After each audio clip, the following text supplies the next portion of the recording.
శ్రీనివాస్ చౌదరి గారు తెలుగుదేశం పార్టీ అధికారంలో ఉంది. సో ఇది ఆ కాంగ్రెస్ పార్టీ మంత్రులు చేస్తున్న అంశం ప్రస్తావన చేసిన అంశం కాబట్టి వాళ్ళకి చర్చ వచ్చింది కానీ లేదా స్పెక్యులేటివ్ స్టోరీస్ మీద ఇంతసేపు చర్చ జరగదు.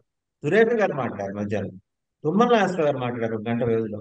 మరి ఇక్కడ నేను ప్రాక్టికల్ గా మాట్లాడతాను. ఎందుకంటే చేసే ఇద్దరు ముఖ్యమంత్రులు, పార్టీలు పక్కన పెట్టండి, ఇద్దరు ముఖ్యమంత్రులు వివిధ అంశాలు డిస్కస్ చేస్తారు. అయితే టీడీ అంశం ఎందుకు వచ్చిందంటే నాకు పర్టికులర్ తెలుసు కాబట్టి చెప్తాను. కొండ మీదకి దర్శనానికి తెలంగాణ నుంచి లెటర్లు యాక్సెప్ట్ చేయలేదు. ఏ ఎమ్మెల్యే రావడం లేదు, ఏ ఎమ్మెల్యే లెటర్ యాక్సెప్ట్ చేయలేదు. మంత్రులు కూడా ఒక సీనియర్ ముఖ్యమంత్రి గారు లెటర్ పంపిస్తే కూడా వాళ్ళు కన్సిడర్ చేయలేదు. అంటే గతంలో ఉండేటివి, అంటే దర్శనం ఉమ్మడి రాష్ట్రంలో వాళ్ళు సీనియర్లు మంత్రులు కాబట్టి గతం లెటర్లు పెట్టేవాళ్ళు, దర్శనానికి వచ్చేవాళ్ళు. వాళ్ళ నియోజకవర్గం వాళ్ళు కావచ్చు, లేదంటే వాళ్ళ చౌదరి గారు మీరే మాట్లాడుతున్నారు. ఇక్కడ నా చిన్న సబ్మిషన్ నెక్స్ట్ మీరే కంటిన్యూ చేయండి.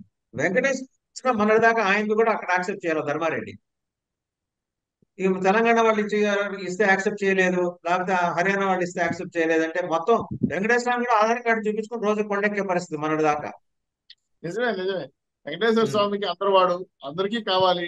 ఆయన మీద రాజకీయాలు మాట్లాడడం సమంజసం కాదు. నేను దాని మీద యాక్సెప్ట్ చేయలేను.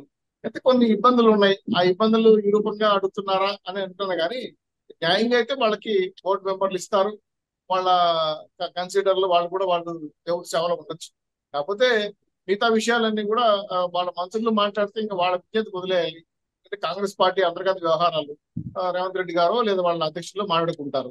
మేమైతే ఒక ముఖ్యమంత్రిగా బాబు గారు కానీ, ఒక ముఖ్యమంత్రిగా రేవంత్ రెడ్డి గారు కానీ, వాళ్ళు గతంలో పార్టీలు ఉన్నా అది పక్కన పెట్టినా ఈరోజు ప్రభుత్వ విధానాలపైన డిస్కస్ చేయదలుచుకున్నారు. విభజన అంశాలపైన మాత్రం దీనిపైన కన్సిడర్ చేస్తారు. రెండు అన్ని విషయాలు కూడా ఈ సమావేశంలో తేలవు. మళ్ళీ చెప్తున్నా, మళ్ళీ కూడా చెప్తాను, అన్ని విషయాలు ఈ సమావేశం తేలవు, కొన్ని తేలుతాయి.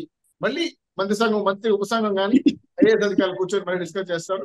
దీన్ని దీనికి అనేక రకంగా పక్కదారి పట్టించడానికి ఇక్కడ లోకల్ గా ఉన్నటువంటి మా పులివెందుల ఎమ్మెల్యే కావచ్చు, అక్కడ బీఆర్ఎస్ నాయకుడు కావచ్చు, కూర్చొని కొన్ని వ్యూహాలు చేస్తున్నారు. మార్చి దీని మీద కూడా బాగా పెట్టాలని. సరదాగా ఉందండి ఆయన పులివెందుల ఎమ్మెల్యేని పిలవాలని. మాజీ ముఖ్యమంత్రి అంటే మీకు నోరు రాట్లా.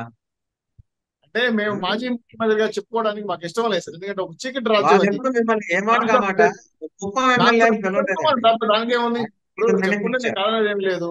ఉమ్. మాకు ఇష్టం లేదు కాబట్టి మేము ఓపెన్ గా చెప్తున్నా, మాకు ఇష్టం లేదని చెప్తున్నా. ఉమ్. మా రాష్ట్రాన్ని ఈ మీకు రోజు ఇష్టం లేకపోయినా ఆయన మాజీ ముఖ్యమంత్రి అండి. కాబట్టి అటువంటి వ్యక్తి మీకు అంత ఎవరికి పూర్వం ఇష్టం ఉండదు. లేవు. మీకు మాకున్న ఇష్టం లేకపోయినా ఆయన మాజీ ముఖ్యమంత్రి. పులివెందుల ఎమ్మెల్యే కాబట్టి, ఎందుకంటే ఆయన ఆయన ప్రతిపక్ష నాయకుడు కాదు కదా. వాళ్ళ 11 మంది ఎమ్మెల్యేలు కూడా ఆయన కన్సిడర్ చేసి మా యొక్క పార్టీ నాయకుడు అని లెటర్ రైట్ రైట్ సరే, ఈ సబ్జెక్ట్ లో వద్దాం. ఇవాళ తేలే అంశాలు ఏముండొచ్చు మీ ఉద్దేశంలో? ఈ రోజు తేలే అంశాలు ఏముండొచ్చు? కానీ ఈరోజు ప్రయారిటీ దృష్టిలో పెట్టుకోమంటే ప్రధానంగా వాటర్ ప్రాబ్లం ఉంది. రెండు, ఉమ్. 9 and 10 లో కొన్ని అన్ని కాదు, కొన్ని ఆస్తులు కార్పొరేషన్ ఆస్తులు, అలాగే పోలీస్ భవనాలు ఉన్నాయి, పోలీస్ యొక్క విభజన ఉంది. అలాగే ఈ రాష్ట్రంలో ఆ రాష్ట్రంలో ఉద్యోగస్తుల సమస్య చాలా సీరియస్ గా ఉంది. డిప్యుటేషన్ మీద రావడం, పోవడం, ట్రాన్స్పోర్ట్ కావడం చాలా సీరియస్ గా ఉంది. ప్రధానంగా సఫర్ అవుతున్నాడు ఉద్యోగం, అక్కడ సఫర్ అవుతున్నా, ఇక్కడ సఫర్ అవుతుంది. సో ఉద్యోగస్తులు ట్రాన్స్ఫర్ ఈ ప్రధాన అంశాలు మాత్రం ఉంటాయి సార్. రిమైనింగ్ మళ్ళీ ఇంకో స్పీకర్లు కూర్చుంటారు, మీతో ఏవి కూడా ఉండవు.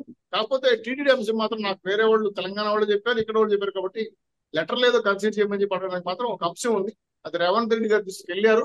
కానీ వాళ్ళు ఏదైనా చిన్న విషయం అడుగుతున్నా కూడా ఆయన సరే మంచి దేవుడి విషయం కాబట్టి మనం కన్సిడర్ చేసి దాని మీద నేను ధర్మం తప్పేం లేదు. మాట్లాడుతున్నాను. అది అది మనం ఆహ్వానించాల్సిన విషయం. ఎందుకంటే వాళ్ళు ప్రజాప్రతినిధులు వాళ్ళు ఇచ్చే లెటర్లకి మనం గౌరవించాలి.